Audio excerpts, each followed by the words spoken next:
November 1st, 2021. Sarah Chen, a 34-year-old marketing manager in Denver, Colorado, logs into her 401k account for the first time in 11 months. She earns $74,000 a year, contributes 6% of every paycheck, and her employer matches half of that. She has done everything right. She is building for her future. Her balance shows $89,340. She feels good. She closes the app.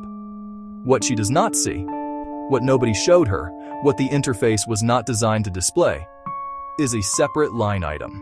$1,127.43 extracted from her account over the previous 12 months in fees.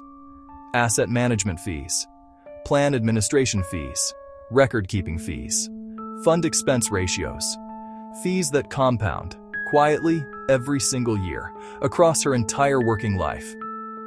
By age 65, if nothing changes, those invisible fees will have cost Sarah Chen $214,000 in final retirement savings. $250,000. Gone. Legally, silently, without her consent, or more precisely, with her consent, buried in a 47-page plan disclosure document she received when she was onboarded and has never read. This is not an accident of complexity. It is a design feature. The most effective extraction systems are the ones that feel like background noise. The hidden tax on your financial life is not singular. It is layered. 5 separate mechanisms running simultaneously, each one calibrated to extract the maximum possible amount at the minimum possible visibility. Together, they constitute the most effective wealth transfer system ever constructed because it operates with the complete legal consent of its victims, who consented without understanding what they were agreeing to. The first layer is the 401k fee architecture. The average American 401k participant pays between 0.37% and 1.42% annually in total plan fees, depending on the employer, the plan provider, and the fund selections available. The median total fee is approximately 0.97%. That number sounds like nothing. Financial behavioral research consistently shows that human beings evaluate percentages poorly when the denominator is large and the time horizon is long. Let me convert 0.97% into something your brain can hold. On a $200,000 account balance, 0.97% is $1,940 per year. Over a 30-year investment horizon, assuming 7% annual market returns, every $1,940 extracted annually represents approximately $208,000 in foregone compound growth. Now consider that the average American 401k balance at retirement age is approximately $250,000, which means the fee drag over a career has cost the average retiree a sum approaching, or possibly exceeding, what they actually have. The Department of Labor requires fee disclosure. It is disclosed in documents written at a graduate reading level, in formats that no behavioral economist would design for comprehension. The disclosure is real, the comprehension is minimal, and the fee continues. The second layer is inflation, but not the inflation on your grocery receipt.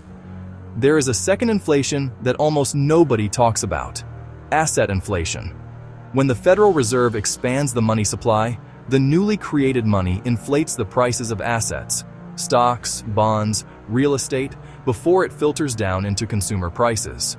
This means that the cost of buying a secure financial future rises faster than the official inflation rate every time the Fed runs an accommodative policy cycle. In 1990, a 35-year-old needed approximately $800,000 in retirement savings to generate $60,000 per year in sustainable income.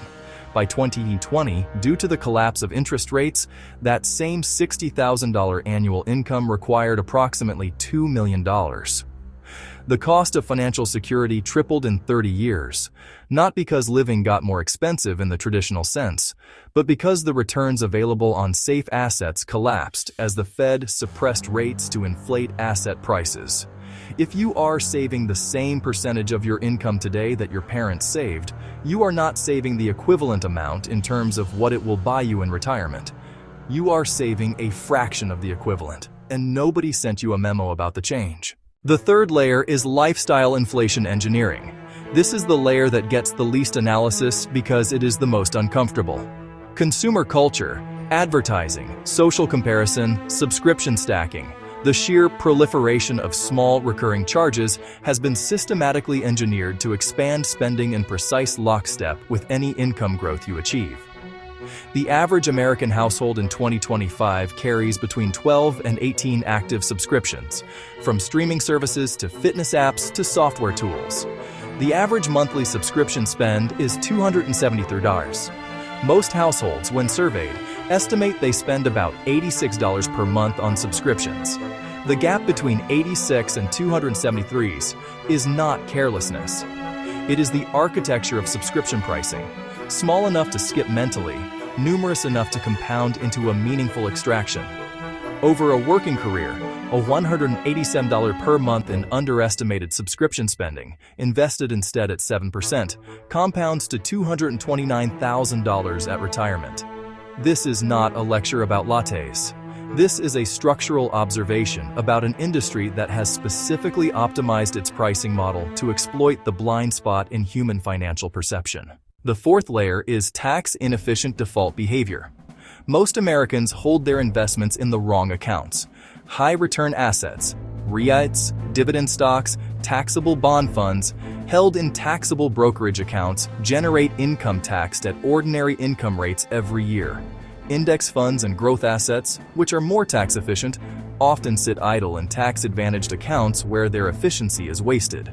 The gap between tax-optimized and tax-default investment placement for a median American investor over a 30-year career has been estimated by Vanguard's research division at between $130,000 and $180,000 in lifetime after-tax wealth.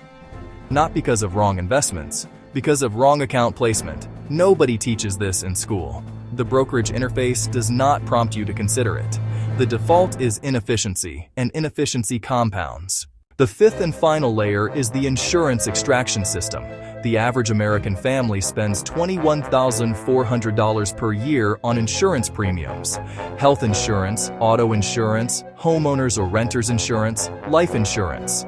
Of that $21,400, actuarial studies estimate that approximately $3,900 per year represents pure administrative loading, the cost of the insurance industry's overhead, profit margin, and the extraordinary inefficiency of a fragmented, privately administered benefit system.